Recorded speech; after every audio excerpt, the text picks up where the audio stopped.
Welcome to Aussie Lawn Stars. So, look, I'm going to welcome you officially to the dungeon. You've got, as you can see, you've got the bright red screen and the bright green screen and the purple and the yellow Yeah, and, I like it all. I love and it. a Cox shirt hiding behind me as well. I did see that, the Greenfield. Yeah, Is that Greenfield Greenfield? Cox. Yeah. Yep. So, yeah, and yeah, you can even see my mic hiding in the corner. No, it's good. No, thanks for having me. I know it's been a while. We've been chatting. We've had a few long conversations already. I love having a chat. And, you know, if that person happens to talk about motorbikes as well, then I'm okay with that. You wouldn't believe where I was today on this rainy day. No, I don't want to know. Don't tell me. I was definitely at the motorbike store with the boys. Yeah. So, what do you reckon of my motorbike tyre? Did I send you the picture of that? Yeah, you did. Yeah. Yeah. Yeah. Well, it's lasted. You said it lasted a while, so it's not bad. We're talking about bikes. Yeah. I don't know. It's been a few episodes since we've talked about bikes. Yeah, right. I keep losing track with everyone. I listen to so many different podcasts. The one I just put out for this morning. Yeah, I missed that one. I asked those young guys, you ride bikes? And they just laughed. They're like, no, we knew you were going to ask, but no, don't ride. I've been riding since I was 3. Good stuff. So, Brandon, let's introduce you to everybody. You're Brandon, I should say. Brandon Martin. Brandon. And you're in the Southern Highlands. Yep. In New South Wales, because a lot of people will be like, oh, I know where the Highlands are up around Cairns or somewhere else. A bit different. So in New South Wales, so I'm thinking, what's the main towns where you are? Oh, Barrow, Mittagong. I was going to say Barrel, but I was like, I'm not sure. Yeah, Barrow, Mittagong, Moss Vale, them sort of areas. So there's a few celebrities in those areas. I know there's several celebrities that sort of bought properties there. I think one or two of them might even live there. Yeah, there is definitely a few celebrities. We're lucky enough to work with a few. Yeah, nice. Yeah, so there's definitely, it's more I find of the Highlands is more suited, I think, for the older generation to come down to retire and to relax and enjoy their country sort of life. But it's sort of turning a little bit more city, but it's still a country sort of thing. I feel. Well, with the older generation there, it's driven property prices up massively, hasn't it? Oh, it is killing me. We bought in New Berrima, it's February, and we've just got a little 3-bedroom house, 700 square metres, and we bought it for 720,000. So you bought it February just gone, so almost 12 months ago? Yeah. Oh, congratulations. Yeah, that's it. So I know a few different places. Obviously, for 700,000, you can get a lot bigger or nicer house. This house is still from 2001, I believe it was built. Yeah. It's not too bad. We're happy where we are, though. It's very centred for my work as well, straight off near the highway. Yeah. Well, my property I've had for over 10 years now, and I think it's gone up by about 2.5 times in 10 years. Yeah, that's good. So the property prices are insane at the moment. Oh, it's crazy. Oh, well, that's it. Well, people come down here who are retiring with, they're selling up their places either from Sydney or somewhere else, and it's a beautiful town. I really do love the Southern Highlands, and I understand why people do come from Sydney. It's a nice life. It's good. Yeah. I would never get there because my wife does not like the cold. Oh, yeah, that's a biggie. So for your location, you're probably 8 or 9 hours north of Melbourne and an hour and a half out of Sydney, something like that. Yeah, roughly around about that, yeah. An hour and a half south of Sydney, but almost a full day north of Melbourne. You're a very cold spot. You get snow? Some years, not all the time. We get like maybe sleet, I'd say. There's been certain years, maybe twice or 3 times since I've been here that we've actually had snow. Yeah. But otherwise, yeah, it's more just really heavy frost and a bit of sleet and just really cold, windy weather. Yeah, so the wind is probably the thing that makes it more cold, isn't it? Then? Oh, the wind is a killer. Yeah, August winds, roughly, is what they say around here, is terrible. Yeah. It is. It really does knock everything around here. Like I feel like we have a lot shorter growing period, so it's a lot harder to actually have a mowing business in the Southern Highlands than it is to other areas because we don't. Everything doesn't start warming up till later for us, and then Yeah. we start getting cooler a lot earlier than everyone else. I I'm going to feel. push back on you there. Yeah. You're saying it's hard to have a mowing business in your area, but I've For been. for grass growing, like I know a few different companies who do other different things. So there was a guy who lived down the road from me as a kid, and he did fabrication in winter. So Yeah. he did like welding garden ornaments and everything Yeah. And throughout the winter years. Dirk Streifkirk does a bit of work down your way.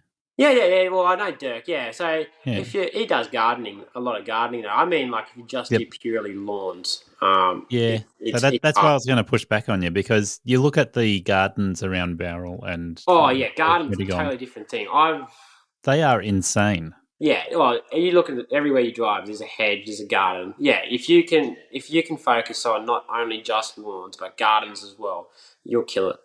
Yeah. So yeah, if you've got a business in the Southern Highlands, you don't want to do just mowing, but No, definitely not. No, don't do just mowing. You really gotta expand your knowledge as well with yeah. with plants because people love to know everything about their plants.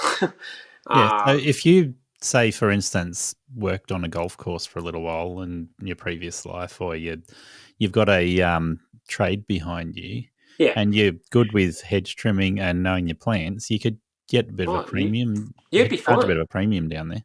Yeah, there's definitely that sort of industry. And there's actually a lot of people's places around here who are still using, real mowers, Yeah. like they do on golf courses, but for residential places. There's Yeah. a lot of people. We don't have that sort of jobs, but there's people I know who do, and they used to be golf keepers, greenkeepers on golf courses, and now they're running their own business, and they're killing it around here. Remind me what your background was before you started your business. So I did parks and gardens at TAFE. Yeah. And I've been doing obviously legit everything because my dad's a jack of all trades. Dad worked at a golf course up in Sydney for years. He grew up on farms and doing farming work and Yep. and forestry work as well. Pop used to look after the forestry out at Wingelow. So Yep. my dad is a big. He's helped me in my industry in this life massively, from either fencing to working on my equipment. I was on hedges when I was a kid and lawn mowers as little as like 8 years, 6 years old. I was on mowers. Yeah. I've been gardening my whole life with my father, like either at our 1 acre property or out at the farm, just doing stuff as well. So A lot of your experience is from growing up with your dad.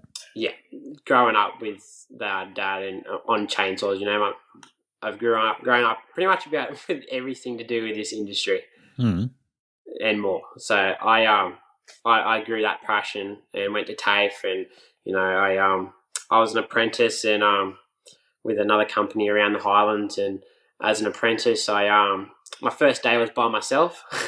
I got dropped off the job, say mow this, do this, and because I already knew how to use a zero-turn mower and with snip and everything, so he was lucky, obviously, to have someone that was so young and Yeah. could know all of that. But the only downfall to that has helped me though was when clients used to ask me what things were.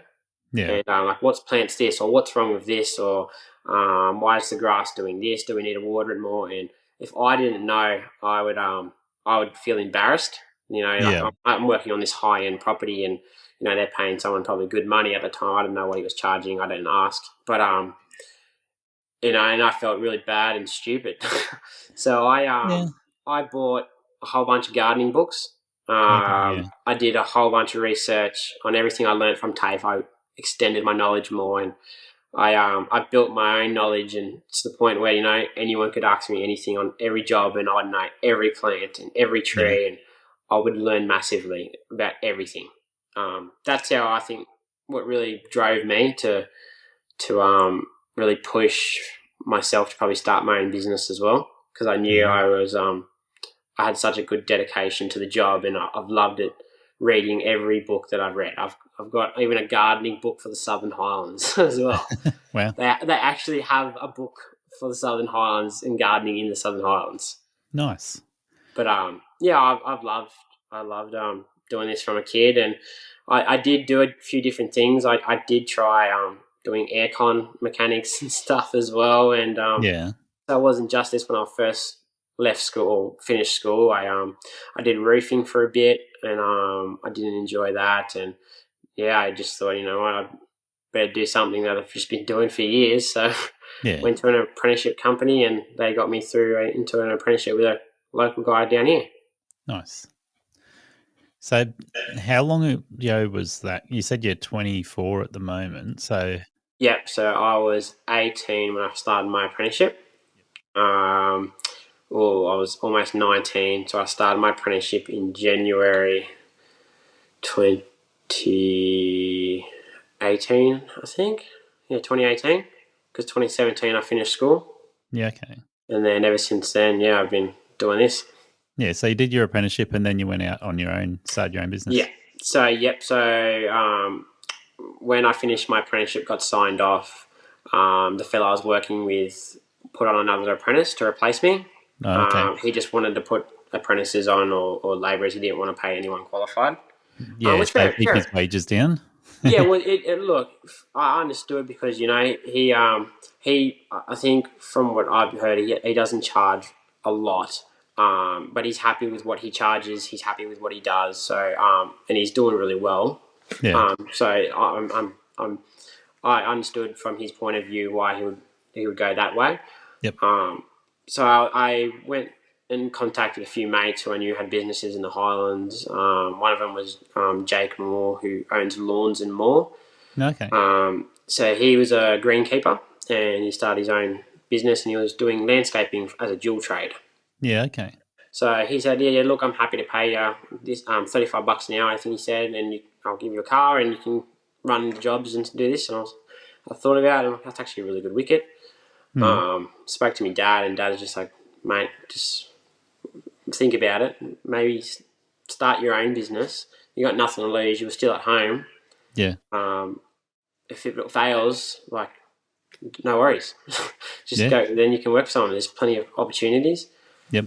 So I started my own business. I was already doing little things here and there as an apprentice. So I was after working from 6:30 to 2:30 with my apprenticeship. I went and did little jobs on the side until maybe 6 o'clock at night. I'd finish, and 7 o'clock at night when noise restrictions would stop.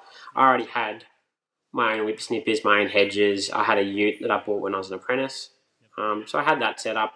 Dad was lucky enough to say, "Hey mate, look, I can lend you a mower from the farm, Yeah. lend you a trailer," and off he went. So I grabbed one of his old mowers and an old trailer, Nice. which I in the first year I ended up buying off him because I don't like anyone lending me anything and you know not and feeling like I'm in debt to someone. So I went and did that, and until you know I finished up, and when I finished up the apprenticeship, I got a bit of work through a rental company who do Airbnbs. Yeah. So I picked up a fair bit of work through there. I advertised on Facebook, and I grew from there. So within a year, I think my first year as a sole trader, I made around 78,000 for the first year, and that was big days though. It's not just quick and easy, you know, normal 8 hour days. I was up at 6 o'clock and getting to jobs at sometimes 6:30 and not leaving there till 6:30. Yeah. So it wasn't just like a quick easy day, and I was working sometimes you know really long hours, and even through Christmas and everything, Christmas days I was still working. Yep.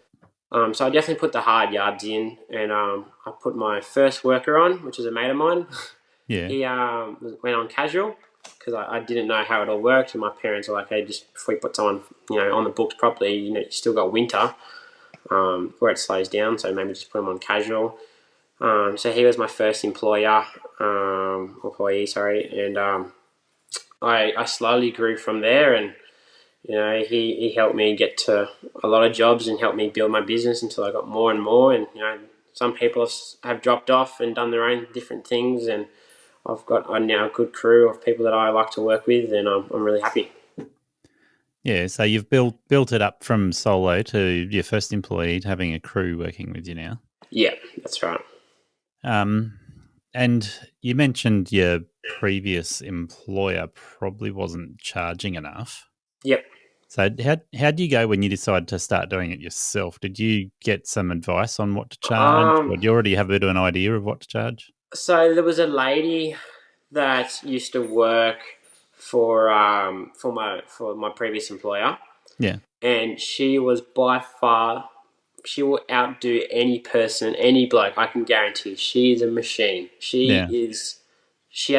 been doing it since she was 16, and she's now in her 40s, and she's the best worker and the hardest worker I've ever known. So I asked her a bunch of what she charges, and she told me what she charges, and it's a good starting point. So I asked her that. Any times I had questions or issues, I usually went to her to help me out. So she was amazing through everything. I look up to her, and I'm hoping when I'm that age as well, I can still do what she does, because it is amazing what she can do. Yeah, for sure. So you've learnt a lot from her then.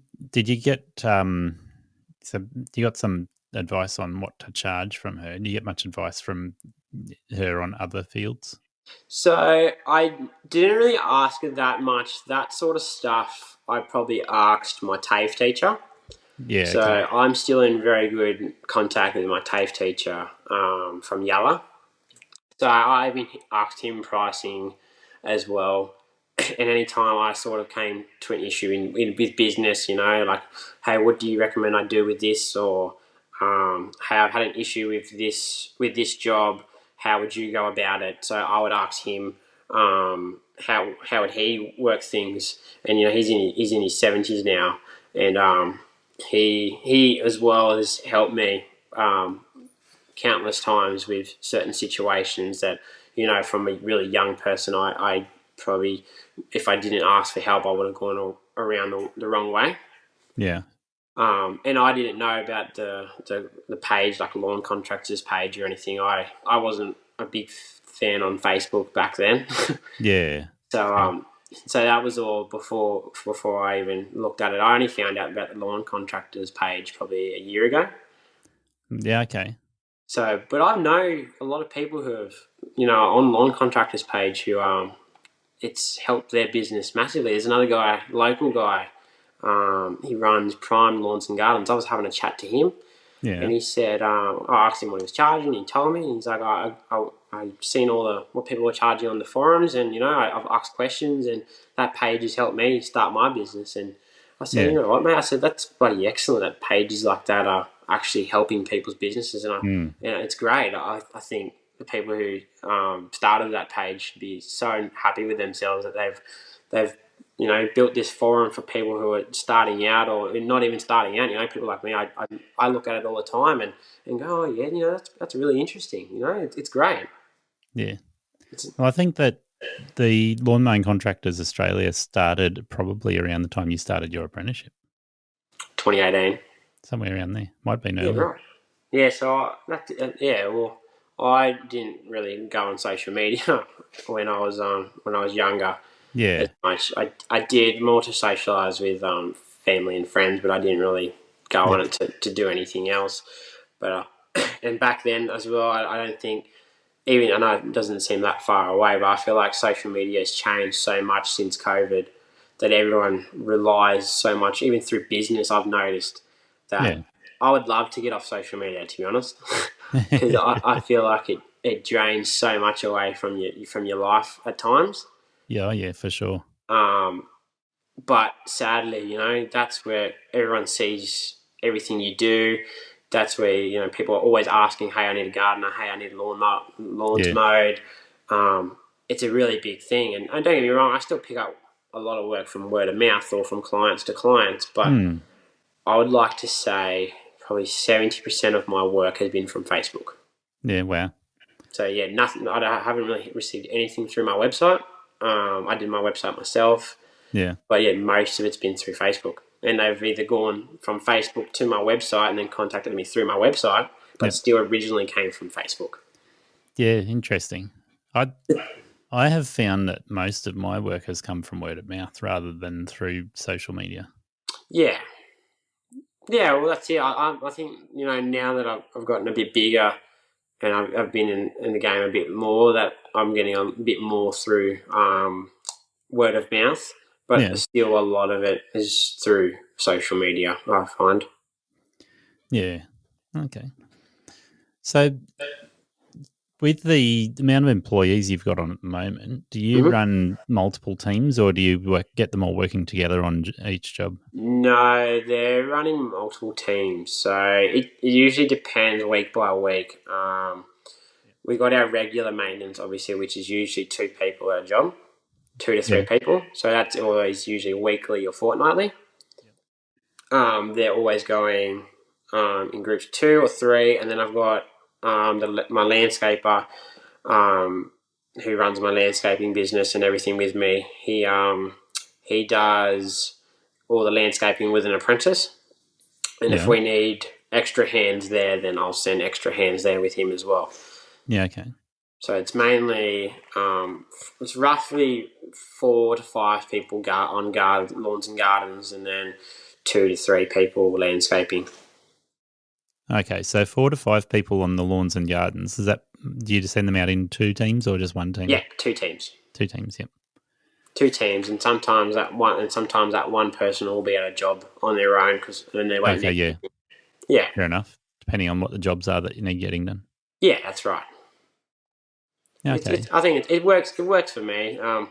I did miss, how easy it was having sometimes just the 4 of us, where I would just be like 2 people there, 2 people there.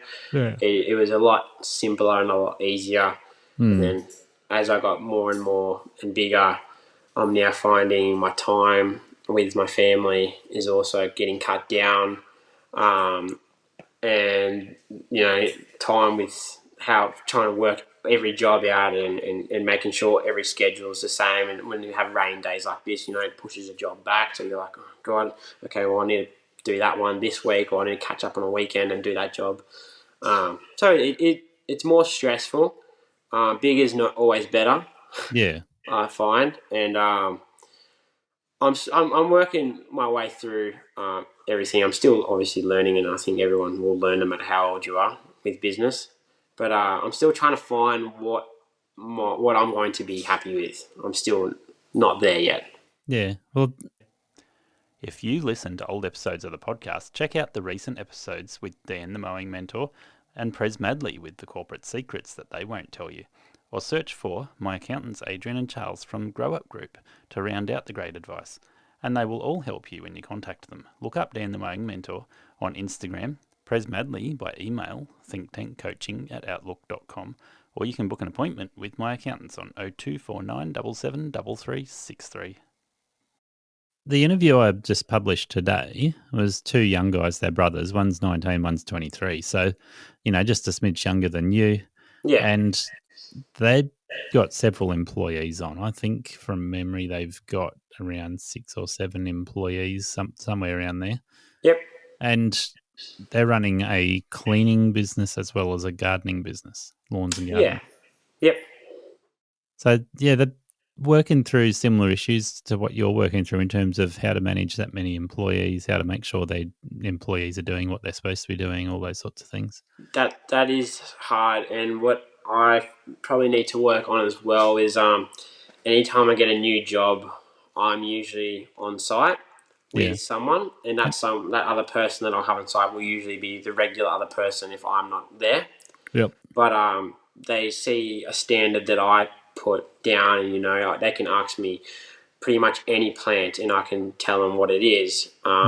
Where the boys, some of them, have better knowledge than others, but they're not all around the same. And we're slowly working our way to try and grow everyone's knowledge to be the best. But I've had always multiple times someone's like, "Hey, we just want you there," and I'm like, "Well, I'd love to be there every time. I can't, when you employ the business, you not only just employ me, you employ my workers, everyone will do a great job and they will always be efficient. Yes, they might not know as much as me, but no one's perfect, That's it.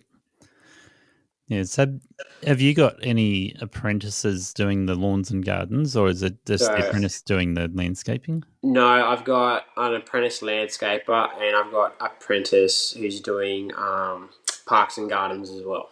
Yeah. Okay. So he's an older apprentice. He's 28. Yeah. Okay. So I pay him above apprentice wages because he's also a good friend of mine.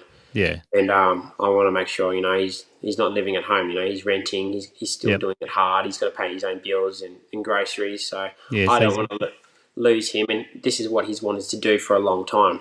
a mature age apprentice shouldn't be treated like a young apprentice in No, that I sense. don't think so either. But if you look at the award wages, even for a mature apprentice, it's not great. It's not livable for how everything is. Like if Yeah. he's living on his own, What and wages are livable at the moment, though? that's another thing as well. Don't get me wrong. Our mortgage is over $4,000 a month at the moment, Yeah. and I can't imagine some other people's who obviously bought in Yeah. 2022 May. Yep. So I it's hard times and it's showing because I know Yeah. I've dropped. I haven't received many phone calls. I've received a few landscaping phone calls for new builds, Yeah. but they give me budgets that they just don't work with what I can do for them. So Yeah. I've slowly have noticed everything slowing down with the way life is at the moment. It's really sad, but that's part of how this world works. It goes up and down all the time. You just have to be prepared because we are going to probably be worse. It go even worse sooner. Well, the cost of living crisis is not going to go away in a hurry, is it? No, that's right. Well, I reckon we'll have another interest rate rise in February. Yeah. And the cost of living is still apparently people are spending too much money still. Yep. So I can't see it any other way than them putting it up again. It may be flatlining for a little bit, and then they'll decide a bit later. So that's going to put even more stress on everyone.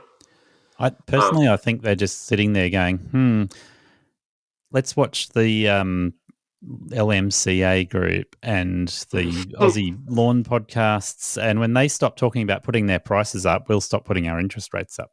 Yeah. Oh, look, I've lost a few jobs. Not going to lie, more than a few in the past 6 to 8 months.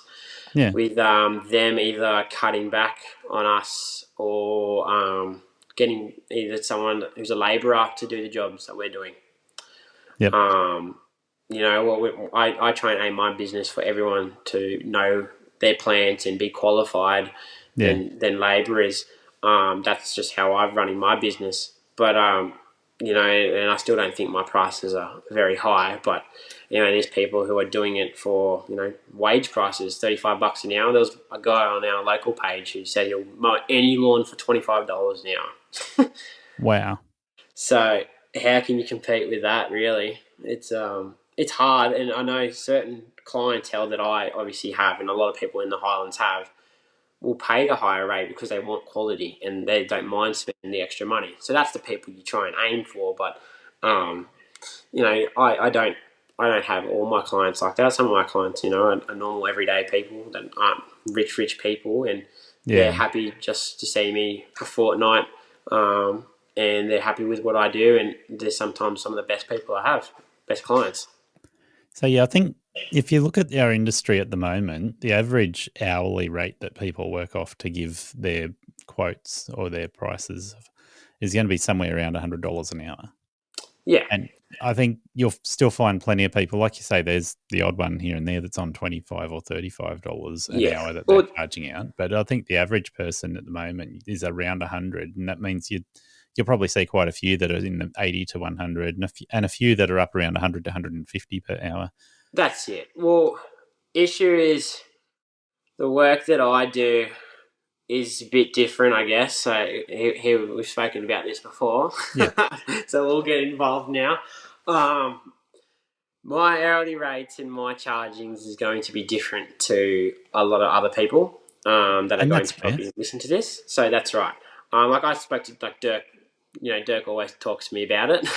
Yeah, Oh, you're too cheap. And when I had a beer with him at the pub, and I spoke about it. He does mainly monthly work yeah, at a higher rate, and I do, 2, 3 people at a job every week. yeah. $1,100, $1,500 every week. You can't be charging $110 an hour with 3 guys for 8 hours every week. Well, let's do a comparison here, right? So Sure. if you're doing a job where you're there for 15 minutes or a job where you turn up once a month, like you Mhm. said, then you've got to charge somewhat of a premium Oh on a yeah, 15-minute job because you've got to do a lot of driving in between jobs. For the I amount of agree. billable hours you can fit into one day when you're doing 15-minute jobs, it's about half to two-thirds of the amount of billable hours you can do if you're on one site for the whole day. That's it. And I do have a mow run once a week where it's just we have smaller lawns or smaller Yeah. gardens where it's just we're in and out with 2 guys, 15 minutes, out in out gone, and they're all quoted, and I didn't even quote them. I received them off the Airbnb company who had someone else quote them, and I just said, yeah, I'll match the price. Yep. I just add GST on top. Yep. So they're at 135 to 165, and it'll take us 15 to 30 minutes to do the job. Yeah. Awesome. So that, and then if someone ever complains about it, it's like, well, we have to drive from job to job to job to job to job, pack everything up, get everything back off. It's not as quick and easy. Once you unpack, unload everything, then drive to the next one, and the next one. You're using a lot of fuel, and Yeah. the time and effort to unpack everything instead of what most of my jobs is I drive there, I unpack, I don't pack up until the end of the day. So I think for those sort of jobs where you're doing 15 minutes to half hour and then on to the next job and you're doing that for a whole day, then you've got to charge well over $100 per hour to Well, make it. if you're not, is it really financially worth doing?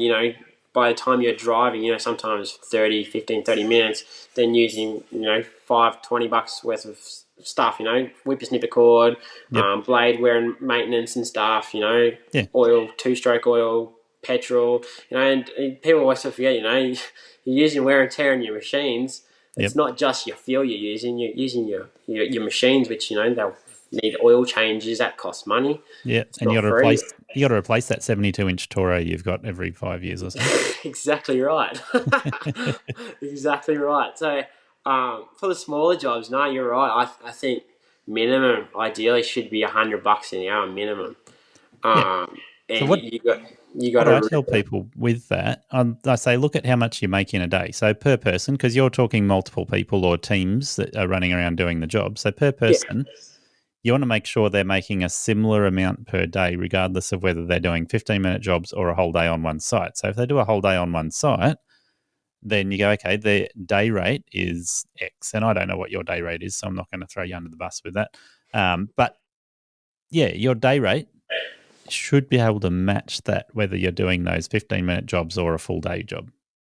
Yeah, it should be roughly the same. I'm not going to lie, I make a bit more money doing smaller mowing jobs Awesome.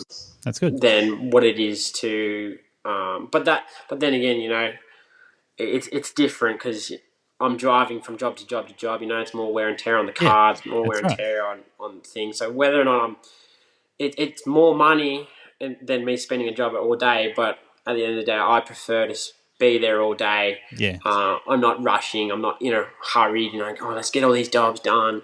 It's more relaxing. It's like, okay, we get on site 7 o'clock. And we walk around. Okay, this needs doing. This needs doing. This doing. Let's get a plan together. We've got a plan for the day. Let's smash this plan out. Once that plan's smashed out, if we have weeding or weed spraying to do or deadheading, anything, that's what we do. I find for myself, being on one job for a whole day at a time, and other people that I talk to that do that, and like you say, you're doing the same sort of thing. Yeah. $80 per hour is enough. 80 plus GST, $90 inclusive, somewhere around that sort of ballpark. Yeah. is adequate for people who are in one job all day. And my staff member turns up on the job. They get paid from when they start working until when they finish working. Yeah. Yeah, which is fair.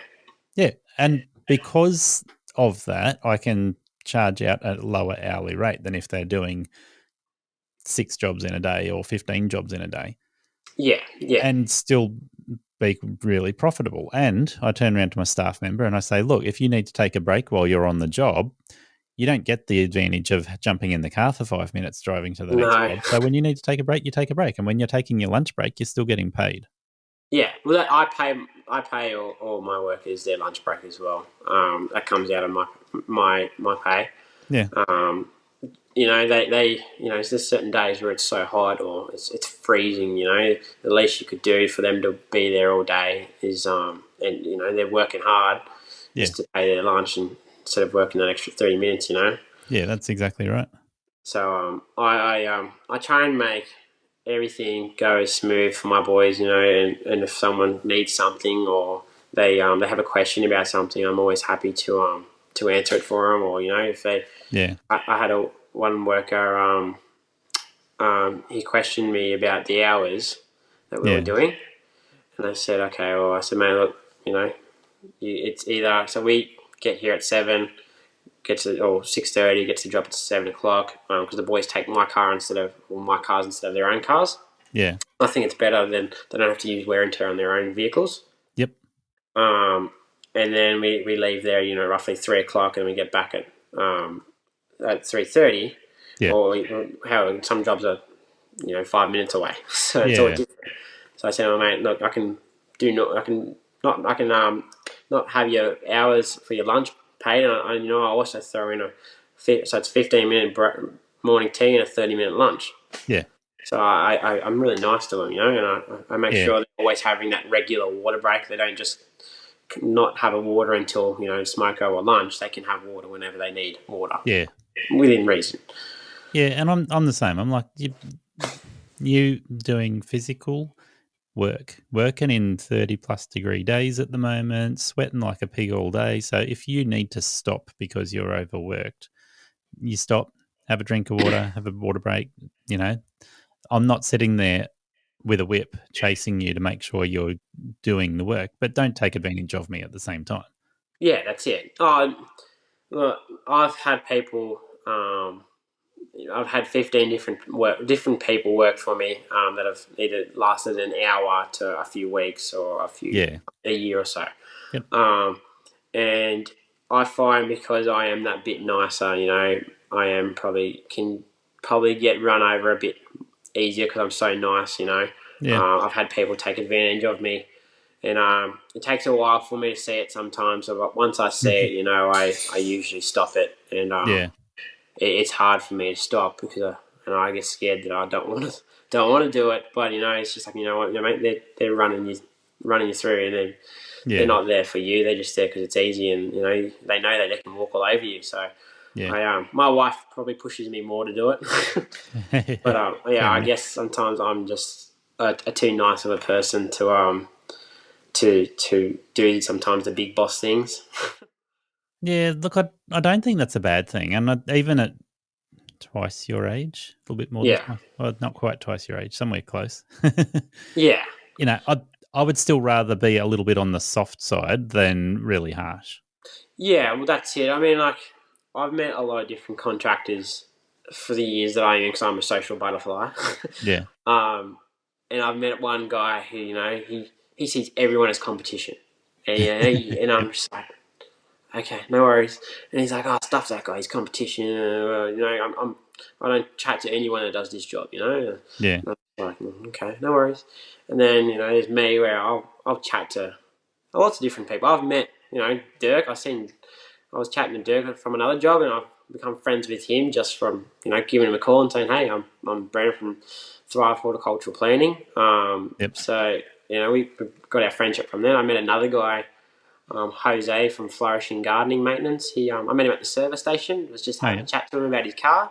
Yeah. And we ended up becoming really good friends. And to the point where we worked on jobs. He was just a solo guy, and he Yeah. had all these jobs, and he's like, "Hey, I actually really need help with these. Can you give me some help with them? I'll pay you your normal rate." Yeah. I said, "Oh, no worries, beautiful." And anyway, he ended up Awesome. moving to Sydney and gave me a whole heap of his jobs Nice. because he moved to Sydney. And I've Yeah. I met another guy, Brendan Smith. He's from Dream Green Horticultural Solutions. He does more big landscaping jobs. Yeah. And the stuff that I've even learnt off him is amazing. He's done uni courses and everything, and Yeah. he's got me into soil science now. Now I'm studying soil science and the microactivity in soil, Yep. and I'm studying that at the moment. And it's just a game changer of how, if you have that soil right, you can grow anything. It's really amazing how the microorganisms all feed off each other to make things grow and Yeah. greener for longer. And to if you have that system, the best system in the soil, that you eventually don't have to fertilize it anymore. You don't have to Yeah. aerate it as much. And As you and I often. have talked about this a little bit before. We have, yeah, that's right. And I think I had a bit of a whinge to you about some of the practices when it comes to lawns in particular and the way that they are managed. And it's like, yeah, if you've got a good quality soil, then you've got those microorganisms in there. You've got compost in there. You've got manure in there. You've got a lot of nutrients in the soil. Then the chemical fertilizers are not really needed anymore. No, well, I met a guy from Hunter Lawn Solutions. I think his name. He got me onto an organic system. Yeah. Match Play is what the brand is, and it has all these microbacteria and organisms all in this fertilizer. Yeah. So as it's he just said, like, as usual, it's not going to give you that instant effect like a normal synthetic one bulked Yeah. up with urea will. But in the end run, if you keep doing it just as often, as what you are doing it with the other stuff, you'll slowly start backing it off to the point where you won't have to do it as often. Yep.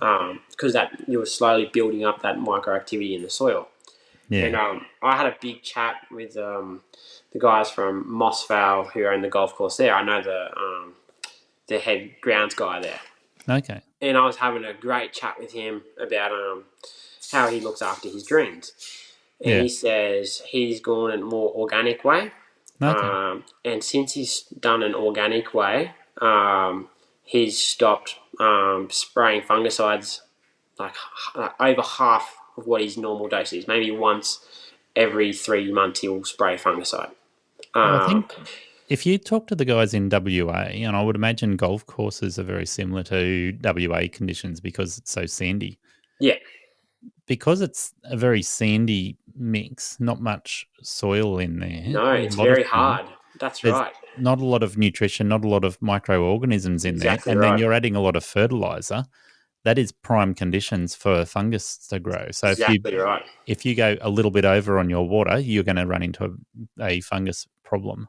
Well, that's it. What he's also said, he's cut his watering times down as well by going this way, just by doing liquid organic fertilizers from new turf and stuff. Yeah. He's been using all these systems, and he's got an amazing schedule that he has for this golf course, and Yeah. he's nowhere near. I bought a boom sprayer off him. That's how I got a conversation with him about it all, because Okay. he's not spraying as much.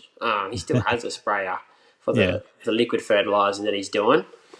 But yeah, he said weeds as well have stopped as well. He's not stressing out the lawn as much by pumping all this stuff. And then I've always got taught, you pump a lawn with heaps of nitrogen or urea nitrogen.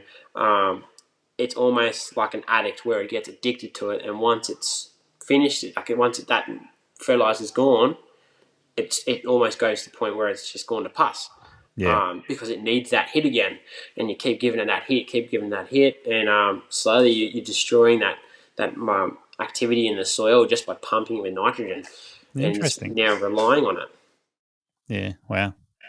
So if you can slowly work with certain people that can, the right people that can get you this organic fertilizers, and I think it's it may be more expensive in the end, in the start, but in the end run, it will help you massively, you know. And I listened to a podcast the other day with a farmer over in America, and he reckons for the old practices they're doing on the soil and turning over the soil, their old practice, they've probably got about 50 to 70 years left before the soil's gone.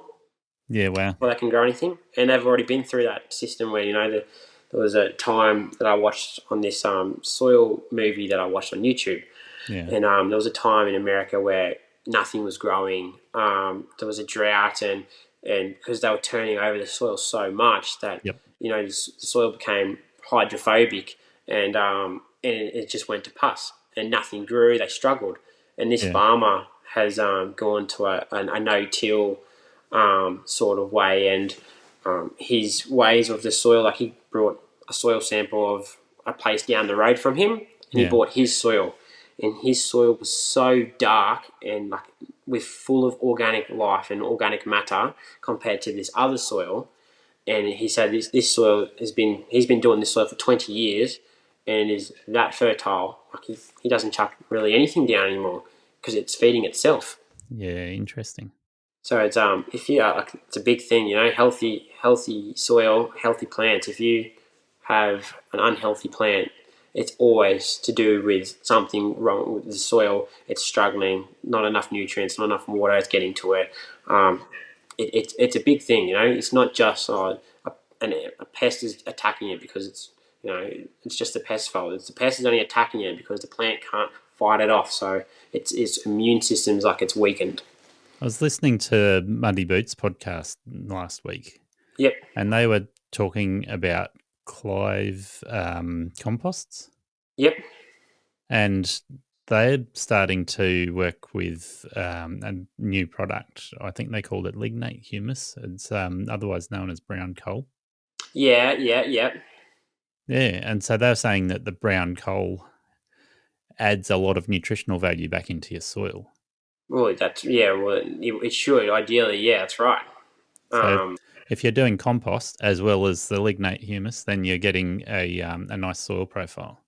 Yeah, with the colour and everything as well. Well, I find with a lot of jobs that we're doing now with autumn leaf cleanups, more and more people that I talk to that I'm talking to about soil are now wanting compost bins. Yep. And I've been building clients their own compost bins, and some of the jobs I have, you know, there's hundreds of trees that drop their deciduous and drop their leaves. Yeah. So we collect them all, put them on this pile, and then they also got cattle and stuff. You know, we put the poo and stuff, any grass clippings or a bit of clippings from hedging, we put on the compost bins. Yeah, and, the more variety in your compost, the better.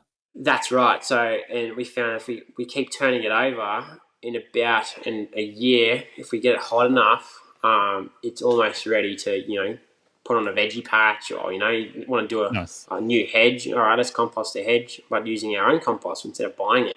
Yep. I think if you can try and even sell your clients on that as well, it's a big help, you know. I know green waste, people like to make a bit of money out of the green waste, but you know, certain things you don't need to take to the tip or to a burn pile. You know, you can use it to put back into your soil and feed that soil. One of the mistakes I've made, and I've seen other people make as well, is using a compost bin that is completely enclosed so that nothing escapes. Yeah. And it turns into slop. Yes. And, you know, correct. Obviously it's very rich slop, but it's also rather acidic slop. So it's not really where you want it to be. So if you're doing a compost pile where it's on the ground, then the moisture gets evaporated and absorbed. So evaporated into the sky or absorbed into the ground rather than staying in your compost pile, making it slop. Yeah. So what we have done, we have lids and stuff for them, but we still have air points where it can still ventilate. Yeah. So it still doesn't get that sogginess through to it. Yep. And there's some jobs, you know, that just have such a big pile where we've just made a container, a square container where we can go in with a tractor, turn it over once every while. Yep. If it hasn't rained, we'll water it to get it and keep turning it over, you know. Yeah. And it does it. It does it itself. So you don't always need, to fully enclose it Yeah. to get what the end product in. Well, no, if you do have a fully enclosed compost bin, then you've got to spend a lot of time trying to monitor the moisture levels and making sure it's not too messy, not too sloppy. You got to That's it. add whether it's dry grass or whether it's sand or something else into it, so that the mix stays the right consistency. Yeah, well, that's it. Well, you always got to. It's not as simple sometimes as what I'm probably making it out. It is. You still got to put the work in to make it work. Well, I think going from a enclosed compost bin like that to a compost pile makes it a lot easier. Yeah, that's right. Yeah, look, a little compost bin for a little residential place.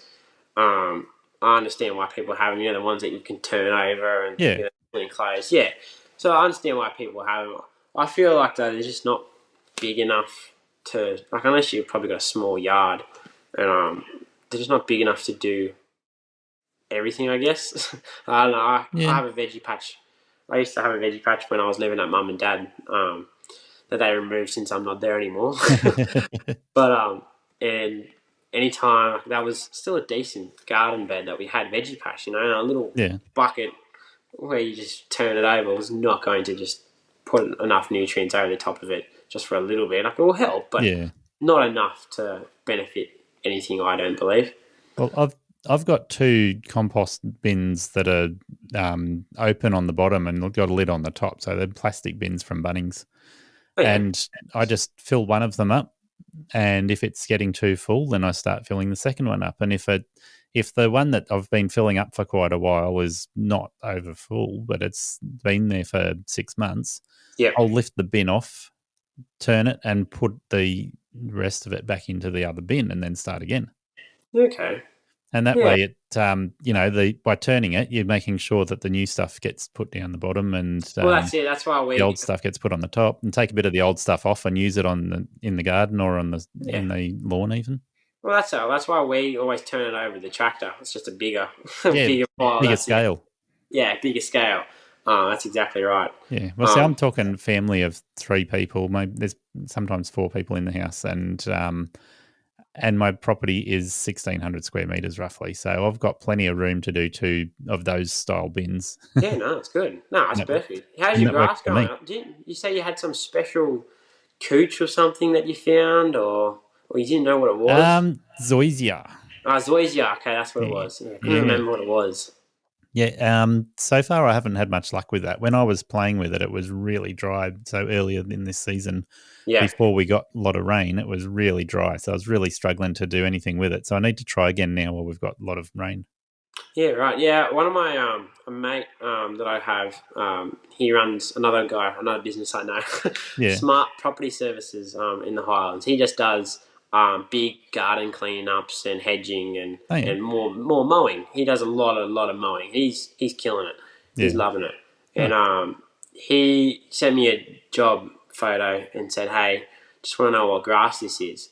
Anyway, it was zoysia. Yeah. And I said, "Oh, why do you want to know?" He's like, "Oh, mate, it's just so hard to cut. And when you're whippersnipping, it's, it's so hard to whippersnip because it's like this long, so it's too long." Yep. And I said, "Mate, that grass is awesome, but ideally, it needs to be cut nice and short and regularly on top of with zoysia. And ideally, a cylinder mower would be perfect for it." Sounds like he needs a verticut and then cylinder mower. Yeah, well, I told him to look at that, the scissors, because we run most of the steel stuff, me and him. Yeah. That scissor cut one. I said, have a look at that. I said, if you don't have like any hard edges and stuff, surfaces, you could probably get away with using that, and it would be a lot smoother, cleaner cut than what a whippersnipper, or I find a whippersnipper with zoysia almost tears it. Yeah. It's just like a matty grass. Yep. But then again, zoysia, when I first learnt about it, is called an unmown grass. Well, so it can be. Yeah, so we've turfed it on a bank on a dam. So we had big planks, and we moved 20 ton of sand over these planks with a wheelbarrow. Yeah. And then we turfed it, or we probably trim that twice a month. That's it. Yeah. And it does its own thing. That's it. Yep. And it looks great. Yeah, well, I think if you get the right variety of zoysia, you can just let it grow and Yeah, so this not cut one it at all. was Zoysia tenuifolia, which I believe is just your normal common Zoysia, that Yeah. more of an unmown one, not like a proper cutting one. But yeah, Yeah. no, it's great, and I've been told by many people that Zoysia they reckon will be the new Kaikiu one day. Interesting. That's what I've been told. Yeah. I don't think so yet because people still have their rotary mowers, and when it gets long they're going to realise how much of a pain it is to cut it. Yeah. But if you can keep on top of it, maybe get a robot mower over the top of it, you'd be Yeah. sweet. Definitely get a robot mower onto it. Yeah, see, I know what you're doing. I had a mate. My mate who I've told you about. He's an arborist. Yeah. He used to be the financial planner and financial advisor. He just got he's had one from Dirk that's underground with the wire, the Yeah. wire one, and then he just got the GPS one Oh, yeah. for his bigger paddock. Yep. And yeah, he reckons it's so much easier having the GPS now instead of the wire Yes. under the ground. Because he used to have the extended blade, and on unlevel surfaces, that extended blade would hit the ground and dig into the ground and cut the wire sometimes. Yeah. So he changed it back to the smaller blades. Yep. On the Embrigio, and he said he hasn't had an issue No, cutting the wire since. Yeah.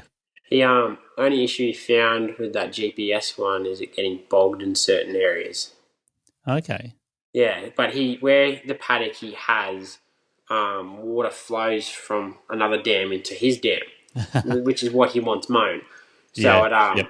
I believe that's the only issue he's had with it. And if he had to put his big mower over it, that would leave trench marks in Devons in it, where this little thing will still go over wet areas and he'll hardly leave a mark. So Yep. he loves it for that simple reason that it can look schmicko all the time and doesn't have to get a big mower out after he's been busy with his life. Yep. And do some damage and leave grass clippings everywhere. That's it. Yeah, the robot will keep it cut daily and make it look good all the time. But I guess the downside I've seen is if your robot is off for a week or so, then it will not catch back up after the grass is a little bit long. You've got to go over it with something. He regularly does it. I think, I don't know, every 2 days or something. His mowers are out cutting. Yeah, they need to be. Yeah, so he's always cutting. So he has a cooch. It's just your normal common cooch, Cylon, Daclon, or whatever it is. Yeah. Out in his main garden. Okay. And the only thing he hated before the robot was with his mower. He didn't want to put a mulching kit on it because he goes out in the paddock and mows the paddock. And you can't really mulch a paddock properly. So when he was going around his little garden areas, he was spreading the seed heads everywhere, and it was coming through his garden. Yep. Because it was such a smallish area with a big mower. And because it's cooch, the seed heads are all populating. Yes, so that he was having a massive issue with that. But ever since he's had his little robot mower going around, it's not only thickened because it's regular mowing, so it's not only looking schmicko, but no seed heads are popping up in the garden bed, and he has his edges sprayed. Yeah, okay. So it's not going anywhere. Awesome. So he's keeping it looking schmicko. You sound like you're a good salesman for robotic mowers. I could be a salesman with anything. I could sell anything, mate. Like my brother's a real estate agent. He's a bit older than me, and he's up in Penrith way. He's got like 6-7 houses with granny flats on them. He's killing it in life. Nice. So he's a great salesman. Same thing. He could sell me a pen I already have. He's that good. But he runs the family. Dad's always been a great talker as well. I love having a chat. So if you can have a chat and get along with someone, I think you could convince someone to do a lot of things. Yeah, for sure, definitely. So Brandon, let's do a bit of an overview of what your business looks like. We've covered a lot of things. Yeah. But what I'm curious about at the moment, when you're sending out a couple of teams with the maintenance and you've got the landscaping as well, those guys that are doing the maintenance, what mowers are they running? You're in that team? I've got 2 mowers. So I've got the Bobcat stand on. What size is that one? It's just a 48 inch. 48, yeah. So the 48 inch, which I think it's a great mower. It stripes everything. Nice. It's a good little mower. I can I've put heard it on. great things about the Bobcat stand-on, so Yeah, no, nothing bad to say. The only thing I wish it had was a bit bigger of a motor. I find if it's not regularly done, if it's overgrown, it's a bit underpowered. What's the horsepower on that? It's the Kawasaki FX651 or something, I believe. So it's around 20. Probably around 24. Yeah, 24 horsepower, I believe. Yeah, okay. But everything on it has been excellent. So I run that on the back of a ute.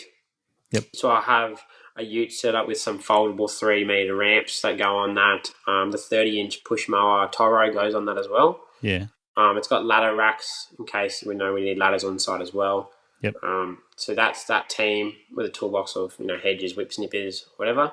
Yeah. That's one team, and then the other team is usually with me. I've got a big car trailer, about 2.5 wide, but so it's just legal. It's 2.46, just legal.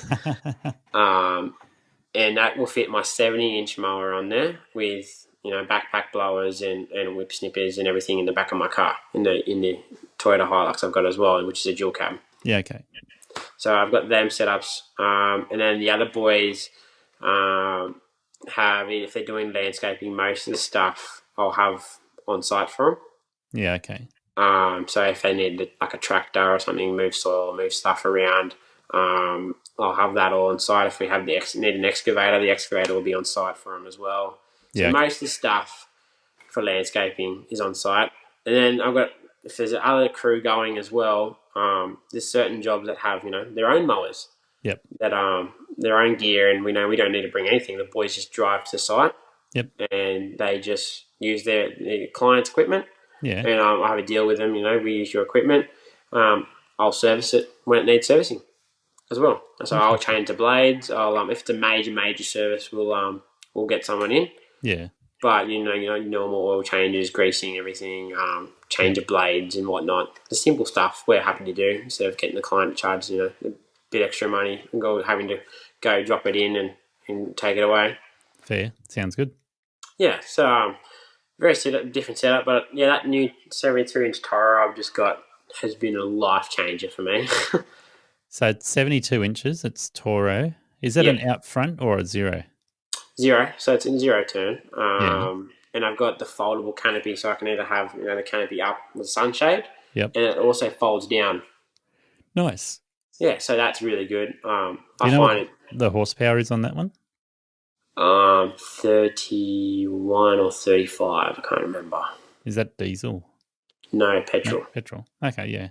So diesel, I found it was obviously 2 times as expensive. So if I wanted a 72-inch Toro diesel, it would have been around the 50 grand mark. Yeah, I'm not surprised. Yeah, so that's 2 of them machines, really. Yeah, so it sounds like it's a great machine. So 72 inches, it's going to be really productive for you. Oh, it's massive. We were in growing seasons. We were doing so much mowing that we were losing time on the gardens. Yeah. So this is helping me cut down the mowing time and get to the garden. So everything's looking a lot better, and even giving me a bit more time to do some weed spraying. But at the moment with this weather, certain jobs I haven't been able to get on top of the weeds because every time we're there it's raining and it's been a pain in the bum. Yeah. But no, I have to thank Kyle for that 72. Yeah. Yeah,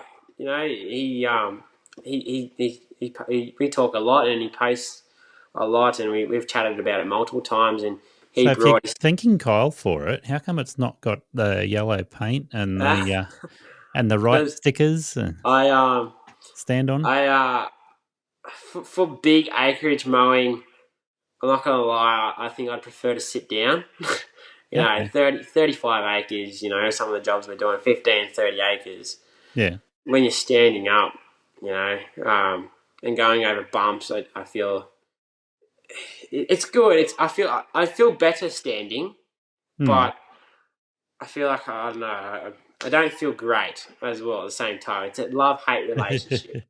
I guess sometimes, if you're sitting on a mower all day, you just want to be sitting down and just, relaxing, focusing on your own thing. When you're standing up, I still have to duck head. I'm still doing this. Like I'm in a boxing match again. Look, I can appreciate both because I've used Oh, yeah. both. Well, I've got both. And yeah, I think there is a place for both of them, and I think ideally you'd have a 72-inch sit down and a 72-inch stand on, and just swap every hour or so, so you're changing your body position. Yeah, no, I agree. I was going to buy the 61-inch Riot that I tried, and I loved it. Oh my god, I loved it. It was such a good mower. Yeah, I highly rated it, and I loved it. The only thing I didn't love about the 72 on Kyle's was I'm someone, because I come from a motorbike background, obviously, I like the touchy feel. yeah. So the 72 is a bit more of a lag, I find, and it's not, if I want to go, it takes a bit longer, obviously, on the transmission on the right 72.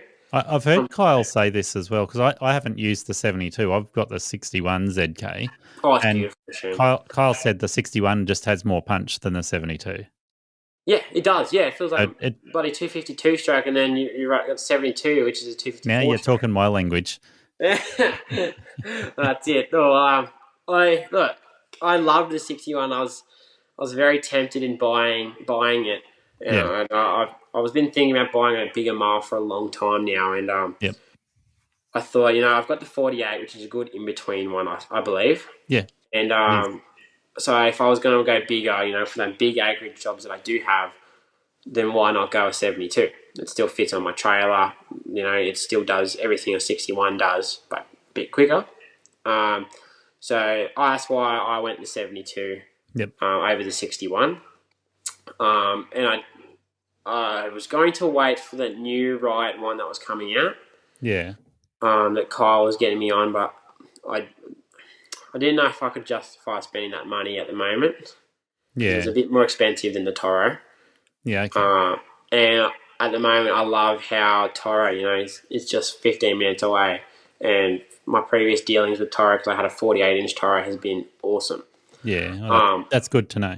It is. Everything, I've needed, it's always been in stock for me. Like I've done, because the mower that I had, the Toro was one my dad had, which, was a very old mower. Yeah. It was a commercial mower, but it was very old. It already had an engine replacement. Where you turn the key gave way. Like the key chamber and everything gave way. So that was replaced. I went in the shop and they had it sitting there for me. Wow. And I had a cracked rim on one of the cracked rims failed. Yep. So they had that in stock for me as well. Nice. So they told me they have so much in stock. It's not funny. Yeah. And I have a good relationship with Highlands Machinery, which is the Toro dealership in Mittagong. And that is priceless. Having a dealer relationship where they look after you that well is so valuable. That's right. And even with the Bobcat, if I've needed a belt or blades, they've had to order it in. And, I sometimes, I want it now. I'm not patient. So the fact that I can go to the Toro dealership and, say, hey, I call them up, hey, I need this. Can I pick it up? Yeah, no worries. It'll be ready for you when you get here. That's the kind of relationship I really love with Islands Machinery. Yeah, well, see, I've got that with my Wright dealer. So Tents in Newcastle deal with Wright. So I'm like, they prioritise looking after contractors and they do a fantastic job. So it's an easy decision for me.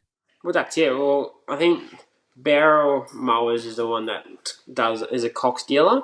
Yep. So they do all that stuff, but they don't carry it all on stuff. So if you need a part, you have to get it ordered and you have to wait for the order and whatnot. But so it was just I would love to have gone to Riot for something different as well and have the big yellow machine as well as Kyle. Yeah.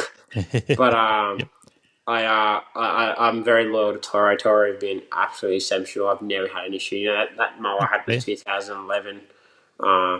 Grew up on a farm where I didn't have an easy life. And I didn't give it an easy life either, especially when I first started, overgrown messes and everything. I don't know if you've listened to me talking about what I was like as a kid, because we had ride-on mowers when I was growing up, and Dad always said that I was so hard on the mower whenever I used Yeah, it. It's pretty that's much right. guaranteed. If the mower was going to break, it'd break when I was using it. Yeah. Well, this is it. When my dad first got this mower, so I was 11 to 12 years old. Anyway, I used to put my motorbike helmet on, and my GoPro, and I didn't have a GoPro. I couldn't afford one. I had a cheapy camera on, and I'd go around the yard mowing it with the camera on, and thinking I was so cool. Had my motorbike helmet on. Are these posted on YouTube or Instagram somewhere? I need to look them up. Definitely not. Oh, I've got them somewhere. I think it's on an old computer that we have, because I used to do it all the time. I used to put my camera on everything. Yeah. But no, yeah. So when I was 11, I was on a commercial mowers, and I remember very well that I used to practice wheelies on them as well. Yep. And so that mower obviously has been through so much and gone through so much, and selling that Toro actually was really hard for me. Yeah. And I didn't want to, but I didn't have the need for it. It was getting older to the point where as commercially we had 1,100 hours on the body, but only 400 hours on the motor. Yeah. But the body was slowly starting to deteriorate, and more things I found will go wrong if I was using it commercially. So it's better off just getting rid of it, getting a bit of money to put back into the business. So that's what I did with that. But yeah, I think Toro have exceptionally well-made mowers. They've been in the game for a long time. There's a reason why council use them as well on a lot of things. Yep. Let's take a break from Brandon talking about Toros, and let's talk about my sponsor, Right Mowers.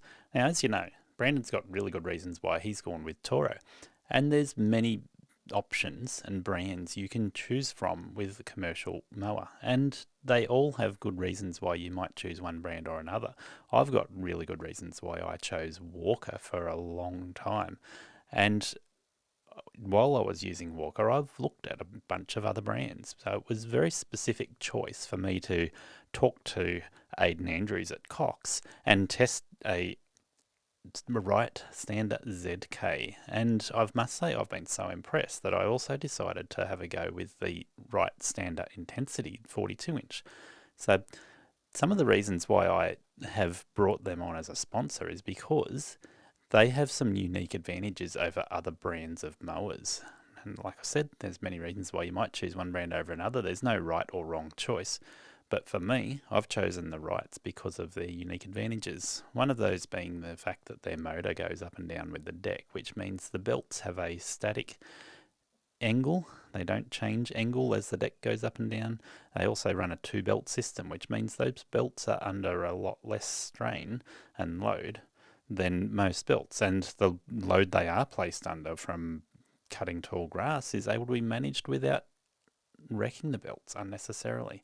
Another massive advantage is that they place the operator platform in between the rear wheels, which helps a lot. All standers really have a great advantage when it comes to a small platform and being able to move your weight around so that you can keep the balance where you want it. But the Rights have this unique advantage where you're really inside that operating platform that they have, which just makes it even better balanced. So there's plenty of other reasons, but that's a couple of reasons why I love Right. I think the only thing my next purchase would be one day to look at. It's a controversial thing, and Kyle will hate me for saying this, but is a ride-on catching mower. That's not controversial at all. Some people don't like catching. Well, I don't like catching either, but if you're going to catch, you want to do it with a commercially built ride-on that catches. That's right. And shout out to Catch Pro up in Queensland there, Ben Vandergeesen. I love the product, but if you're going to catch, why would you want to catch a Catch Pro at a time when you could catch a big Gianni Ferrari or a Walker? Well, I first found the Gianni Ferraris at a cricket oval when I was playing cricket. So and Toro have got a machine that's almost the same as a Gianni Ferrari. Yeah, they do. I didn't know. I was looking at the Toros a while ago. These Gianni Ferraris, I remember seeing the stripes on the cricket field. I'm like, what mower did that? And my cousin works for council, and he's like, "Oh, that's these machines," and I've seen the big pile of grass clippings they got out of it. Yeah. But the cut was just exceptional. It was amazing. Yeah. And there's been certain jobs, that I've posted that I've had to go over a few times. They're weekly, but they're growing so fast that still leaving that lawn clippings where I found if I did have a catching mower, I could just dump it on either a little bit on the compost bin and a little bit out in the paddock somewhere. Yeah. On jobs, and I won't have to worry about it. Yep. Grass clippings, and I won't have to cut it once instead of 2-3 times. Yeah. The great thing is I'm not quoting the lawn, so I'm just on a day rate really. So I just do it to get it to look as pristine as possible.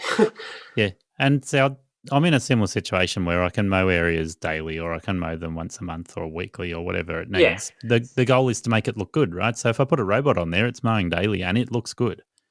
And if I get the ZK61 out and I mow an area that I want to look like a golf course, I've got to mow it every day or every other day to make it look nice.